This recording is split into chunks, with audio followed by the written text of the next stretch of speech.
नमस्कार, आप देख रहे हैं न्यूज 24 में आपके साथ पूजा राठौर शर्मा। 5 राज्यों के विधानसभा चुनाव को लेकर कांग्रेस और बीजेपी अब पूरी तैयारी के साथ मैदान में हैं। दोनों पार्टियों ने अपने अपने योद्धा चुनावी रण में उतार दिए। एमपी, छत्तीसगढ़ और तेलंगाना के लिए अब कांग्रेस ने भी उम्मीदवारों की पहली लिस्ट जारी कर दी। कांग्रेस ने 3 राज्यों के लिए 229 उम्मीदवारों को मैदान में उतार दिया और जीत का दम भर दिया। तो आइए आपको इस रिपोर्ट में दिखाते हैं कहां से किसे मिला टिकट और किसका हुआ पत्ता साफ। गैस सिलेंडर 400 रुपये तक सस्ता किया था और अब उज्ज्वला सिलेंडर को 100 रुपये और सस्ता कर दिया गया। अगर हमारी सरकार दोबारा छत्तीसगढ़ में आएगी तो बिहार की तरह यहाँ भी जाति जनगणना कराई रहेगा। 100 रुपए की बिजली माफ और 200 यूनिट हाफ। मध्य प्रदेश की धरती पर कोई भी गरीब बिना जमीन के नहीं रहेगा। रहने की जमीन का मालिक हर गरीब बनाया जाएगा। मध्य प्रदेश, छत्तीसगढ़, तेलंगाना 2023 में होने वाले चुनावी राज्य में शामिल इन 3 प्रदेशों में 3 अलग अलग पार्टियों की सरकार है। मध्य प्रदेश में बीजेपी, तेलंगाना में बीआरएस और छत्तीसगढ़ में कांग्रेस की सरकार है। इन तीनों राज्यों में विधानसभा की कुल 439 सीटें।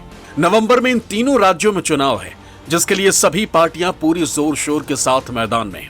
मध्य प्रदेश में बीजेपी के सामने सत्ता बचाने की चुनौती तो कांग्रेस के सामने सत्ता में आने का संघर्ष है। तेलंगाना में बीआरएस दोबारा सत्ता में आने के लिए लड़ रही है, तो वहीं कांग्रेस सिंहासन खाली कराने की हुंकार भर रही है। छत्तीसगढ़ में कांग्रेस सत्ता में है, सीएम बघेल के सामने गद्दी पर बने रहने का चैलेंज है, तो वहीं बीजेपी छत्तीसगढ़ में फिर कमल खिलाने के लिए पूरी तरह से मैदान में है।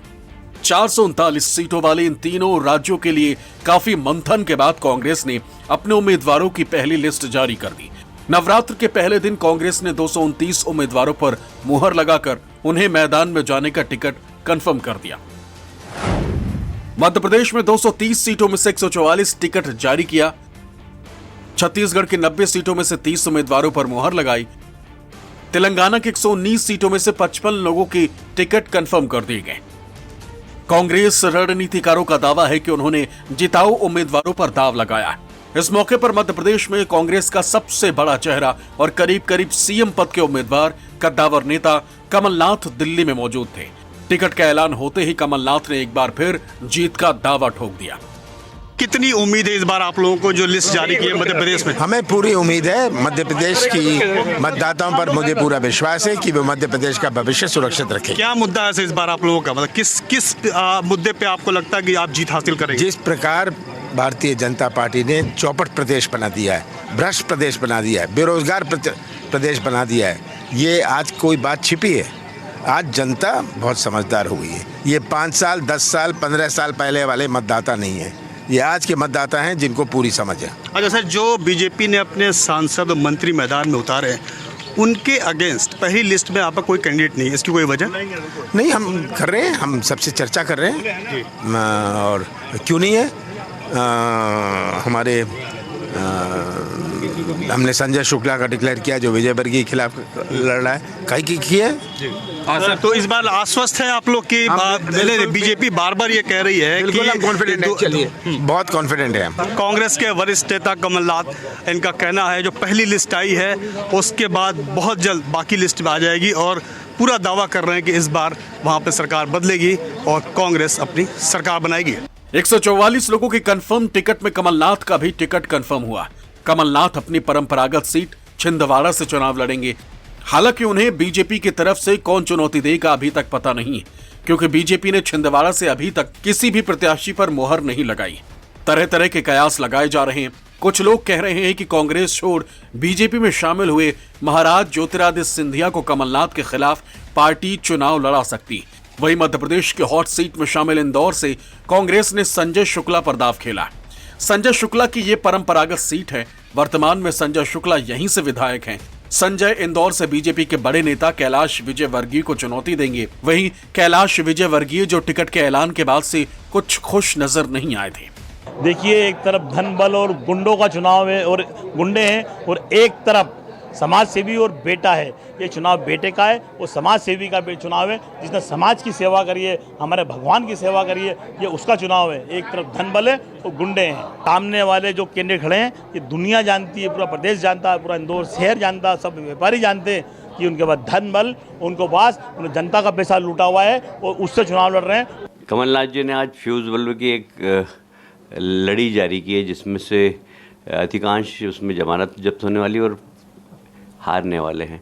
आज ये तय हो गया कि कांग्रेस सरकार नहीं बना सकती, क्योंकि जिस तरीके से जाति की असमानता, पिछड़े वर्ग की उपेक्षा की है उन्होंने और महिलाओं की उपेक्षा की, उससे साफ लगता है कि ये निराशा में उन्होंने उम्मीदवारों की सूची जारी की और सब फ्यूज बल्ब है, एक भी जलने वाला नहीं है और कईयों की इसमें जमानत जब्त होगी और ये बहुत स्पष्ट हो गया कि भारतीय जनता पार्टी की 2/3 बहुमत से सरकार बन रही है। इंदौर 2 से चिंतामणि चौक से चिंटू, इंदौर 4 से राजा मधवानी, चुरहट से अजय सिंह राहुल, चांचौड़ा से लक्ष्मण सिंह, राऊ से जीतू पटवारी, अटेर से हेमंत कठारे, झाबुआ से विक्रांत भूरिया को मैदान में उतारा गया। कुछ ऐसे लोग भी हैं जिनकी उम्मीदों पर पानी फिर गया। कांग्रेस ने हट पिपल्या से राजवीर सिंह बघेल को टिकट दिया है, जबकि इसी सीट से बीजेपी छोड़ कांग्रेस में शामिल हुए दीपक जोशी को टिकट नहीं मिला। दीपक जोशी पूर्व सीएम कैलाश जोशी के बेटे हैं। हाट पिपल्या से मनोज चौधरी को तवज्जो दिए जाने से नाराज होकर पार्टी छोड़ दी थी और कांग्रेस चले गए थे, लेकिन पार्टी ने शायद इस सीट के लिए उन्हें मुनासिब नहीं समझा। हो सकता है कि पार्टी किसी और जगह से उन्हें चुनाव लड़ाए। जबलपुर पश्चिम से कांग्रेस ने तरुण भानोट को मैदान में उतारा है, जिनका मुकाबला बीजेपी सांसद राकेश सिंह से है।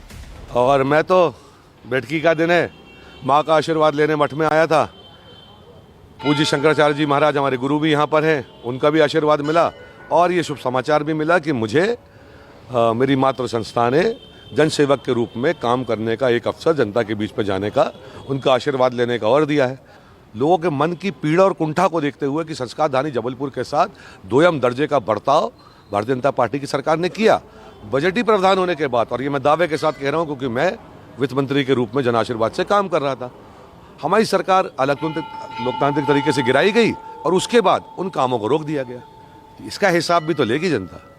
बड़ी देर कर दी हुजूर आते आते, पर यह बात भी सही है कि जब बोली फाइनल होगी जभी तो कांग्रेस की लिस्ट आएगी। तो आज बोली फाइनल हुई तो कांग्रेस की लिस्ट आ गई, पर मध्य प्रदेश की जनता ने पूरा मन बनाया है कि मध्य प्रदेश में भारतीय जनता पार्टी की सरकार प्रचंड बहुमत से जीतेगी। ये लिस्ट पूरी तरह से डिफंक है। भारतीय जनता पार्टी प्रचंड बहुमत से मध्य प्रदेश में सरकार बनाने वाली है। जो सालों से मेहनत कर रहे हैं उनको टिकट नहीं मिला। जिसने बोली लगाई वो तो बोली थी, दरबार था कांग्रेस का, सर कमलनाथ जी का और नेहरू परिवार का। जिसने ज़्यादा बोली है, 1, 2, 3, जिसकी ज़्यादा बोली उसको टिकट। कांग्रेस ने अपनी पहली लिस्ट में करीब करीब सबका ध्यान रखा है। 70 मौजूदा विधायक को टिकट मिला है। पूर्व मुख्यमंत्री दिग्विजय सिंह के पूर्व मंत्री बेटे जयवर्धन सिंह परिवार के गढ़ राघवगढ़ से मैदान में उतरे। सूची में सामान्य वर्ग के 47, ओबीसी के 39, एसटी के 30, एससी के 22, एक मुस्लिम और 19 महिलाएं शामिल हैं। लिस्ट में 50 वर्ष से कम उम्र के 65 उम्मीदवार शामिल हैं। मध्य प्रदेश में दोनों के बीच कड़ी टक्कर बताई जा रही है। कांग्रेस की लिस्ट बताती है कि कांग्रेस ने युवाओं पर दांव खेला है, हर वर्ग को साधने की कोशिश की है। वहीं बीजेपी ने सांसदों पर दांव खेला है। अब तक आई बीजेपी के लिस्ट में मध्य प्रदेश में 7 सांसदों को टिकट दिया है, जिनमें 3 केंद्रीय मंत्री शामिल हैं। इतना ही नहीं, बीजेपी ने 70 मौजूदा विधायकों का टिकट काट दिया है। इसके अलावा सीएम शिवराज को टिकट तो दिया है, लेकिन सीएम चेहरा होंगे कि नहीं, इस पर सस्पेंस बरकरार है। दोनों पार्टियों के बीच मुकाबला कड़ा है। नतीजे 3 दिसंबर को आएंगे। बंटवारे की गणित किसकी सटीक पड़ी है, विधायकों की संख्या बताएगी। Bureau report, news 24।